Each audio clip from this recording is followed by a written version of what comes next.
This is Newcap News with Brian Lentz. Good evening and thank you for joining us. Husky Energy made its first appearance in a Lloydminster court today in relation to the June 2016 oil spill into the North Saskatchewan River.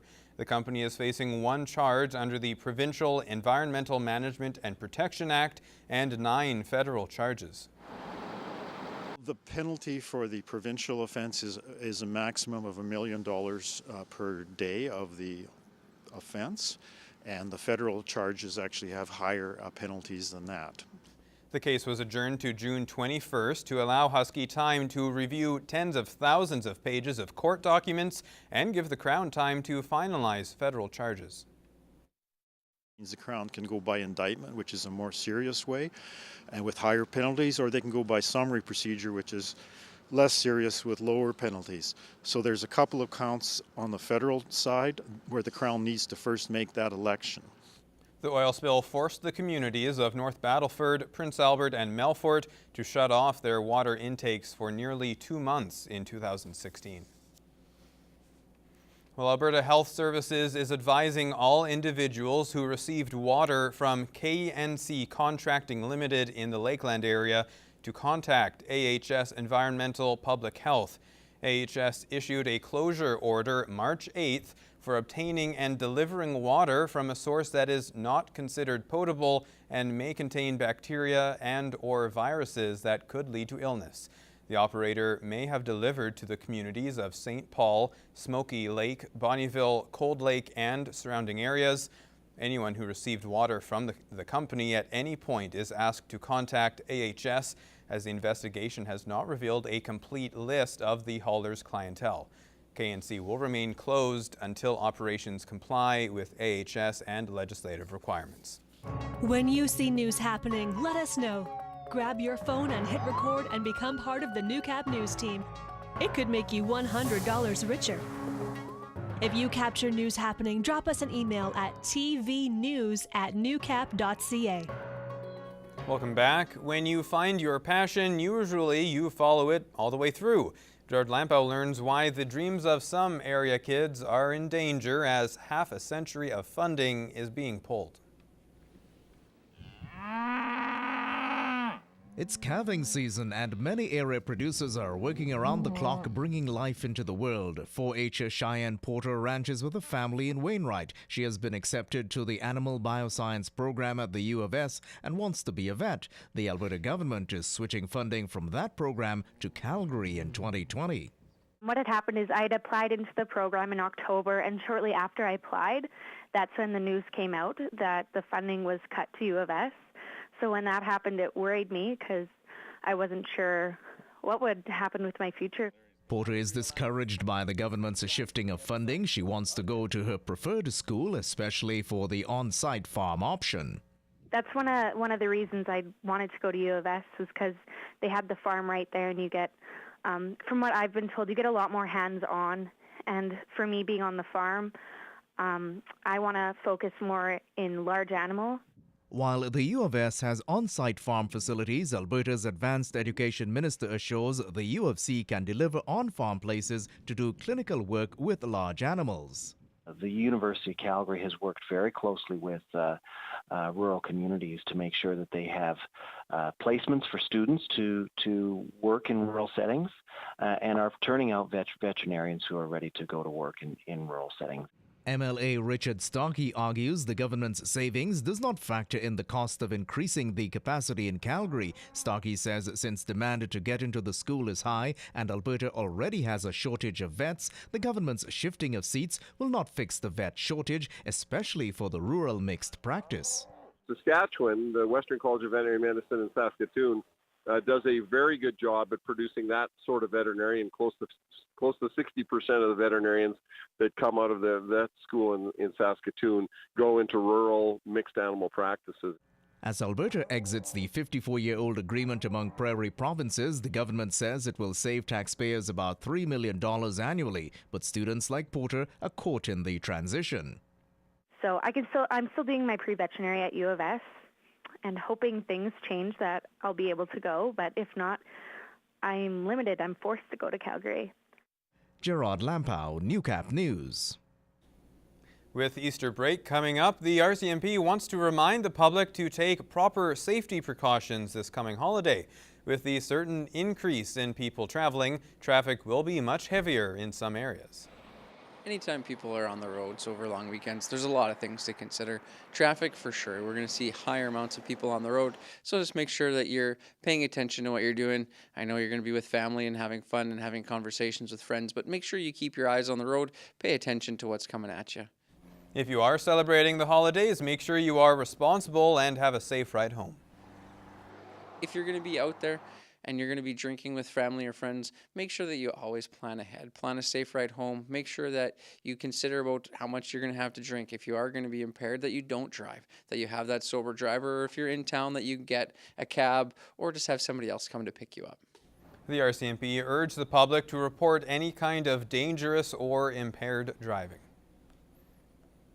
Exercise is key to health as you age, but the type of exercise is even more important in order to live a balanced life. In this week's Healthy Living, Josh Ryan looks at how challenging exercises can better apply to everyday function. Keeping an active lifestyle is important for every demographic, but it becomes increasingly so as you age. So by participating in physical activity, you're going to maintain your strength, you're going to maintain your cardiovascular health, you're going to maintain your mobility, things that start to naturally limit you as you age. What more people are now realizing is that challenging exercises and workout programs are not only possible for older adults, they're also necessary. You just feel so much better and able to move a lot better and don't have those aches and pains and stiffness that you would if you didn't do anything. One of the classes Vander Kloot teaches, Young at Heart, is focused on full body training and function, with several exercises using simple objects to help with balance and core strength. I do a workout with a chair that actually makes the movements more efficient and helps with your balance a little bit more.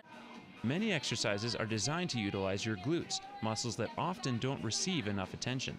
The glute muscle typically becomes a little bit more dormant as we age. It atrophies a bit. Many of these movements will also help to mimic everyday function. Everything from standing up off of a chair to being able to get up off the floor to just climbing the stairs in everyday life. And helping the function of each workout is some added variety. Always something different, always something new, just to keep it a little bit unique, and you're never hitting any plateaus. Josh Ryan, Newcap News. This is Newcap Sports. Well, the Lloydminster Red Dogs are days away from the start of the 2018 season, a season in which they have a chance to defend back-to-back Capital District Football League championships. As Lance Phillips reports, the team is well ahead of where it's been in past years, and it's in large part to the team's new home. A new season is upon the Red Dogs football program, but given Lloydminster's field conditions, practicing outdoors isn't possible. For years, the team's made the field houses of the Service Sports Centre its home. But this year, a new spring home has given the Red Dogs a better facility, allowing faster development and keeping players on the field instead of the infirmary. Biggest impact is we don't have any injuries this year, and we're playing with more width. We don't have the boards to contend with, and again, so it's getting the feeling of being on a football field. That's probably as far as the question of how much farther ahead, I guess we'll know at game time, right? Oh yeah, tremendous, because there's a lot more room in here. It's still not as wide as a regular Canadian football field, but it's still way better, right? And it's not the hard plastic or whatever the multiplex is. So we were actually able to play actual football and wear cleats sometimes, so that's good. And it really adds to the mentality because we're on a football field, not just in a sports center, you know. Every year, the Red Dogs deal with turnover issues, and every year, the team continues to flourish. 2018 may be one of the program's best years because of a new dynamic at quarterback that Dreschler hasn't ever seen before. So we have a grade 9, a grade 10, and an 11 that all have a cannon for an arm. And what I find is that it's the uniqueness that the different styles they have actually complement each other. We have a scrambler that's an extremely strong runner but then we got to sit in the pocket with a great throw. We have a top 100 quarterback, and the Holy quarterback, he's really good too. And we can kind of just flip between them when we want. They have good playing styles, yeah. Saturday begins the Red Dog season in Lacombe, and although everything that's old is new again, Dreschler is confident that his team will play the only way it knows how. Saturday, let's get the jitters out. Let's see what's meshing. We're looking to see the offense and the defense, what's jiving and what's not jiving. We'll do our switches at halftime like we always do. Don't get overconfident. Just play to win, and do our best. Have some fun. Lance Phillips, Newcap Sports, Lloydminster.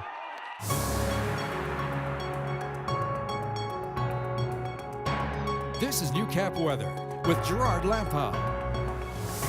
Welcome back, everyone. So heading on into the Easter break, and what are we dealing with? I think if you're staying put, pretty good going, because all around us, especially to the west and to the southwest, where the advisories or snowfall warnings in the case of Red Deer, getting into maybe just the edge on Camrose County thereabouts, and then to the north, we're dealing with extreme cold warnings, and that's probably more likely scenario for us in Lloydminster and parts of the Midwest region, that Arctic high, the dominance of it. You can see the clearer areas become available right away, and it's keeping most of that snow well to the south of us, and it tracks across southern Alberta into southern Saskatchewan. So hence the reason, if you look at Environment Canada's website, you'll see those are the areas that are impacted with the warnings or advisories, especially to the south.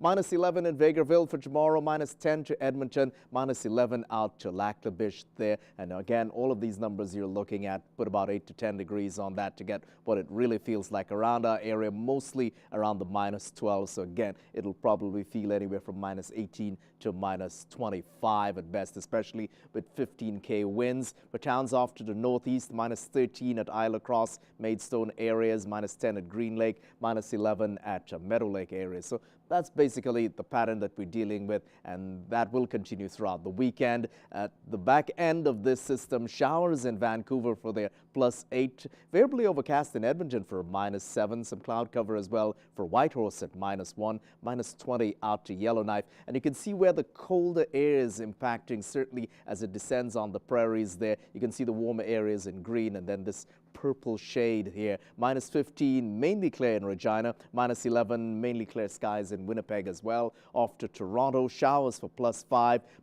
as well in Quebec and Halifax, but overcast there and cloudy as well in St. John's, sitting on the freezer at 0, and minus 9 in Iqaluit with some blowing or drifting snow there with the wind. So minus 15 in the Battlefords as we're back on the prairies. Does feel like minus 21. Still lots of sunshine available. Minus 23 overnight into the early hours of the morning, and minus 12 at best. And the winds, expect that to pick up at various points on the weekend too.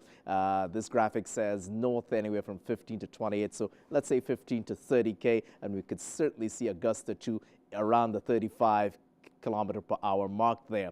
Minus 12 in Cold Lake and around the Lakeland region. Minus 21 towards tomorrow morning there. And again, this will feel closer to minus 30 easily, especially with 15K winds around. Minus 10 at best during the course of the day. But certainly lots of sunshine available even with this colder air. Minus 14 at the moment. Lots of blue skies still. Minus 21 by morning. This morning it was minus 18 going into the morning commute there, but the wind chill on that was approaching minus 28. So let's round it off to minus 30, and some parts of the region are certainly anywhere from minus 30 to approaching minus 40 wind chills during the course of the Easter weekend. Minus 12 at best during the course of the afternoon, but with the wind again anywhere from 15 to 30 kilometers per hour on the average. Expect that wind chill to be at least 8 to 10 degrees colder than the actual temperature. So for the next 7 days, minus 10 on Saturday, minus 7 for Sunday and Monday, minus 6 on Tuesday, minus 7 next Wednesday, minus 4 on Thursday. The overnight lows and the daytime highs nowhere close to the plus 4 and minus 6 where we should be on the average for this time of the year. So the colder air wins the battle. No snow to contend with, mind you, but this is what it is as we head on into the Easter break. Brian, back to you for Agriculture News. Well, area producers are counting on Mother Nature as calving season is now in full swing. In this week's Agriculture Report, our Gerard Lampow has an update from the barn. Okay. And when there's a southeast wind, that is a because it's blowing your straw back. All over the place. Just one of the many chores on the farm as calving season is ramping up. About a week and a half ago, when you called for that blizzard, we had 13 that day, so that kept us pretty busy. Meet Bonnie and Clyde. They're just about a month old and they're twins. They weigh about 140 pounds, so we're bottle feeding them just to supplement their nutritional needs. I know one year we had 20 in one day, and that was really challenging because you just get them dried off and another one would have to come in and you'd have to shove the other one out. Basically, he'd just get dry, and so that was our biggest day ever. Warren Colfus is calving out 185 cows. He's had about 120 calves this month. He says on a typical day he would get about 5 calves. If it gets too cold, he can also fit about 10 cows in the barn. He usually raises his animals to sell in the fall. They're born now, and then it depends on what the market's looking like. We can maybe sell in the fall, maybe hold them till next January, feed them and hold them. We did that this year and probably was the wrong thing to do. We should have sold them late in the fall. The market was very strong. The decision to hold or sell is hindsight. His loss could be about 20 cents a pound on a 600-pound animal. He uses Charolais bulls with Charolais and Red Angus Simmental cross cows, the main goal being to produce a small calf and reduce the stress of labor while still putting on body mass to catch the market in the fall. But Mother Nature needs to pitch in. I don't know why you keep bringing on all this south and east wind, Gerard. I just don't know. No wonder why I'm shoveling. Gerard Lampow, Newcap News.